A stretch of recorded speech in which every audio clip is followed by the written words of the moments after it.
Despite nature's fury having affected over 30 million of his fellow Pakistanis, leaving hundreds of thousands homeless in the worst ever weather-related catastrophe this country has seen, former Prime Minister Imran Khan shows no signs of calibrating his fury at being ousted from power. On Friday, addressing a large rally in Gujarat, he accused the imported government of acting on the instructions of foreign powers and warned that PTI supporters would march on Islamabad if the center continued to torture his party's leaders and workers.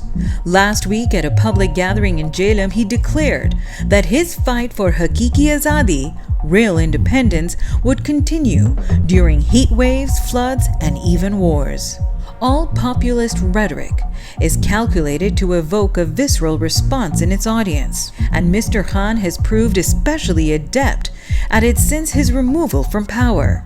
But it is a divisive tactic, ill-suited at the present moment.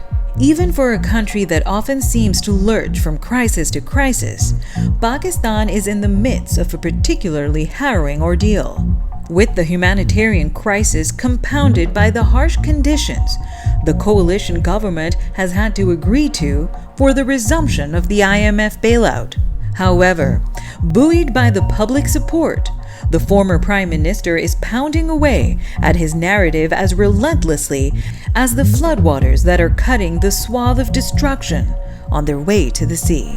On December 17, 2014, one day after the Army Public School massacre that killed nearly 150 people, most of them school children, Mr. Khan announced that he was calling off his 4-month-long dharna in Islamabad because the need of the hour was for the nation to unite. This moment too demands a unified response by not just the government, but the entire civilian and military leadership. Does the PTI chief not see how much damage can be caused to relief and rehabilitation efforts, which also involve aid from foreign governments and organizations, by whipping up public sentiment against the authorities? As he looks to regain power, everything for Mr. Khan has become about political point scoring, including raising funds for flood victims. At first, he was inexplicably reluctant about doing so at all, but then better sense appeared to have prevailed. After his international fundraising telethon led to pledges worth rupees 5 billion, mainly from overseas Pakistanis, Mr. Khan could not resist